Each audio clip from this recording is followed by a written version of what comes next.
Viver Bem. Oferecimento Centro Universitário São Lucas. A marca do conhecimento. Agora de marca nova.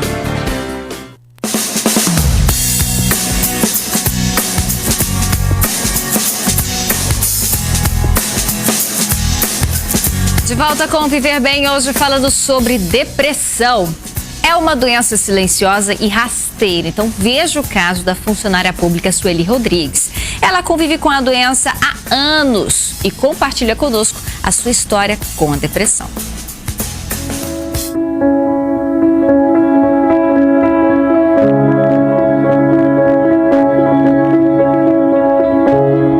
A primeira vez que eu detectei, eu comecei a chorar muito. Desde criança eu sempre fui muito chorona, né? Mas assim, eu comecei a trabalhar, já foi aqui em Rondônia, quando vim morar aqui. Trabalhei em banco, trabalhei em atividades artísticas, né? E quando eu comecei a trabalhar muito em dois lugares, aí eu trabalhava de manhã, de tarde, de noite, de madrugada, sábado, domingo. E um belo dia eu senti que a minha bateria estava pifando, né? E eu comecei a chorar e ficar angustiada porque eu queria dar conta das coisas e não conseguia. Procurei um médico, né? Ele me indicou que eu procurasse um psiquiatra, e eu fui para um psiquiatra, fiz um tratamento, um período curto, razoável, né? Ele falou que eu tinha que descansar um pouco, desacelerar, até que passou, né? Eu tomei uma medicação e segurou um pouco e passou.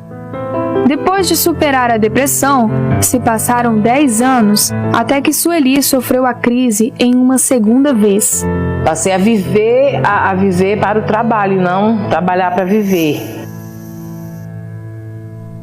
E aí eu disse não. Eu estou começando a chorar de novo, eu não estou conseguindo dar conta do meu trabalho, estou ficando desesperada porque a gente que trabalha de cultura, a gente tem a obrigação de mostrar o melhor para a população. E a gente sempre fez isso naturalmente, ensaiava até 2 horas da manhã, depois dos expedientes, depois das aulas das faculdades que os meninos do grupo faziam. Eu também tive uma decepção muito grande com uma pessoa amiga. Eu acredito que quando uma pessoa tem depressão, ela fica procurando ou um motivo, porque está daquela forma, que tem que ter alguma coisa que gerou isso, né? E como sair dessa situação. Eu nunca pensei em besteira, eu sempre pensei assim, eu tenho que sair dessa situação. Eu só queria entender por que existe esse negócio dessa depressão. Não deveria existir, porque isso é o que faz com que a gente saia do eixo. Isso. Embora Sueli tenha enfrentado momentos difíceis, ela conseguiu superar cada um deles. Eu sou muito feliz. Eu acho que todo mundo fala, felicidade é o estado de espírito. Então, o meu estado de espírito é sempre bom, porque mesmo quando eu estou deprimida, eu estou feliz. Não pela depressão, mas porque eu tenho pessoas do meu lado que me ajudam. A depressão é uma doença silenciosa, ela chega quando você menos espera, mas se você pensar que você é feliz e que aquilo é um momento, a gente consegue passar, consegue superar.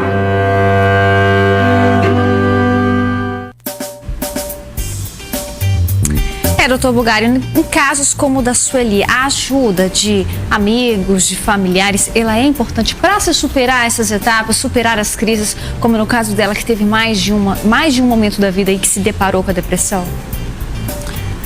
Com certeza, né? Veja bem que ela colocou duas situações importantes. Primeiro, ela disse que trabalhava muito, né? Cansado, estresse, e depois teve uma experiência desagradável, uma experiência com um amigo. Tal. Então são fatores que vão contribuindo. O estresse, o cansaço já vai fragilizando. A pessoa pode ter uma predisposição genética para a situação, né? E acaba desencadeando. Ela teve uma crise, aí um tempo depois voltou. É o que ocorre muito. A pessoa vai ao médico, toma a medicação, só que quando cessa os sintomas, ela simplesmente para do tratamento. Não continua, não espera o médico determinar quando parar, quando diminuir a quantidade, por si só para. Não, melhorei, já está bom. Continua naquela vida, naquela mesma situação e acaba desencadeando novamente, né? Porque a medicação, contribui, logicamente, para poder trazer o equilíbrio de volta. Mas ela tem que observar e atuar aqueles fatores da vida onde estão adoecendo ela. Isso é importante. E aí ela citou a família. É muito importante. Mas o que ocorre? Às vezes a pessoa não tem informação, não sabe o que está acontecendo, começa a achar que é frescura, que é alguma coisa, né? Que é preguiça, porque a pessoa vai mudando o comportamento dela, vai ficando menos produtiva e às vezes não dá aquele apoio, aquela compreensão que a pessoa mais precisa naquele momento.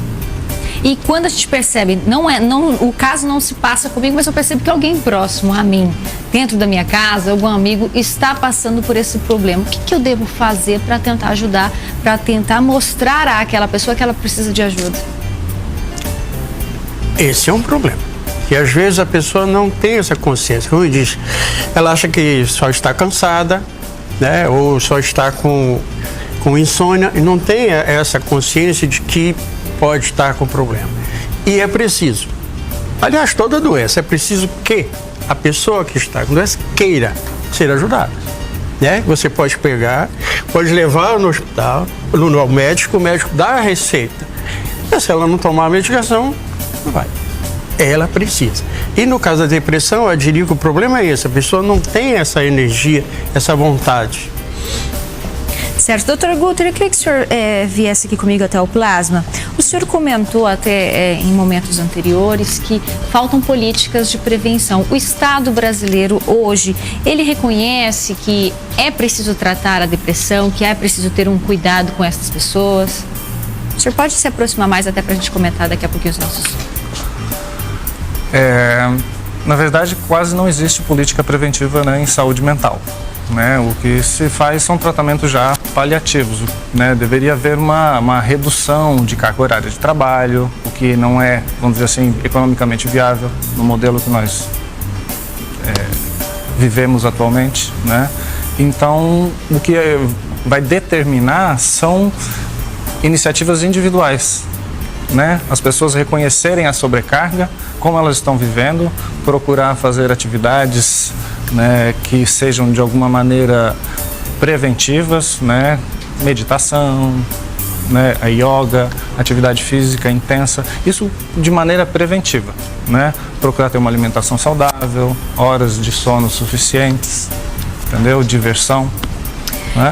Para a gente voltar a tentar identificar, convencer aquela pessoa ou até a própria pessoa a procurar um médico, alguns sintomas físicos. Olha, aqui nós temos uma lista de 8, né? Problemas digestivos, dor de cabeça, distúrbios de sono, tensão na nuca e nos ombros, cansaço ou fadiga, mudanças no apetite ou no peso, dores no corpo, imunidade baixa.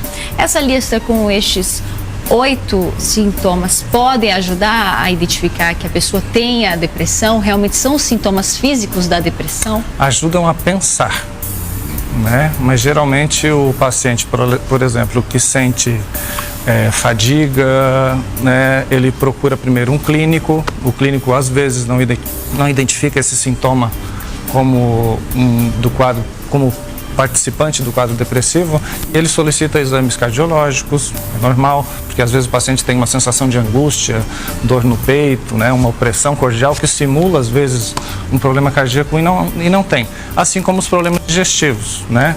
Existe um quadro que se chama síndrome do colo irritável, onde o paciente alterna com diarreia e constipação. Né? E ele acredita ser somente um problema digestivo, problema relacionado a algum alimento. E na verdade pode ser uma manifestação também do quadro depressivo, né? Doutora, é comum o uso dos antidepressivos? Em todo caso de pessoa que está com depressão, ela vai fazer o uso de medicamentos?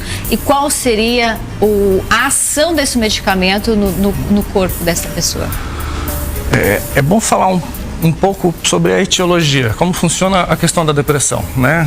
Até para desmistificar um pouquinho essa questão de que é uma doença puramente emocional. Não, a manifestação da depressão é emocional, né? O órgão que modula o nosso humor, as nossas emoções, é o cérebro. E é o cérebro que está afetado, é o cérebro que está cansado, fadigado. Ele é que sofre a ação do estresse. E os neurônios que produzem as substâncias que modulam o nosso humor, né, que a gente chama de neurotransmissores, né, esses neurônios não estão funcionando bem. gerando essa interpretação, vamos dizer assim, distorcida do que acontece com a emoção. Aquele reflexo psicológico vem de algo que não está bem. Justamente, o nosso humor ele funciona, fazendo uma analogia, como se fosse um alarme, né? Um alarme que dispara sensações de acordo com aquilo que acontece. Quando ele está funcionando perfeitamente, nós não percebemos que isso existe, a gente nasce com isso. Nós temos uma pré-configuração, certo? Mas a partir do momento que ele começa a funcionar mal, por estar sofrendo, né, padecendo do estresse, tipo como se fosse uma sobrecarga, ele começa a disparar alarmes falsos. Eu começo a sentir angústia sem ter tido uma perda que justifique naquele momento. Começo a ter irritabilidade com estímulos menores. Pessoas conversando do meu lado, eu me sinto irritado, eu tenho necessidade de sair daquele lugar, eu tenho uma tendência a me isolar, entendeu? E para tratar esse transtorno, dependendo da gravidade, os transtornos leves a gente pode encaminhar somente a psicoterapia, né? Uma mudança de hábitos, vamos dizer assim, a pessoa começa a lidar melhor com seus conflitos, né? Ela sofre menos estresse, e menos estresse é igual a repouso, certo? E o repouso vai ser curativo nesse caso. Agora, quando os sintomas são moderados a graves, aí existe a necessidade, né, na maioria das vezes, de uso de medicamentos, né? Aproveitando esse gancho, inclusive, Sim. doutor, das alterações físicas que refletem, que trazem uma depressão, eu queria falar agora sobre a depressão pós-parto, né? Porque também trata-se de um caso que reflete um problema físico do corpo. 10 a 20% das mães sofreram de depressão pós-parto, segundo a Fundação Oswaldo Cruz, numa última pesquisa divulgada no ano passado. E no Brasil, mais de 25% das mães apresentam sintomas de depressão no período de 6 a 18 meses após o nascimento do bebê. Inclusive, esse tema até evoluiu. Certo? Sim. Dados mais atuais, né, informam que até 40% das gestantes podem apresentar depressão pós-parto, né? Até existe uma nova nomenclatura, segundo o DSM-5, né, que é uma classificação de doenças mentais elaborada pela Sociedade Americana de Psiquiatria, que trata do transtorno depressivo perinatal, ou seja, aborda também o período da gravidez, né, e o período imediatamente do pós-parto, né, quando a paciente apresenta essa sintomatologia. Justamente se modificou isso porque até 60% das gestantes, elas que têm depressão pós-parto, apresentaram sintomas já na gravidez.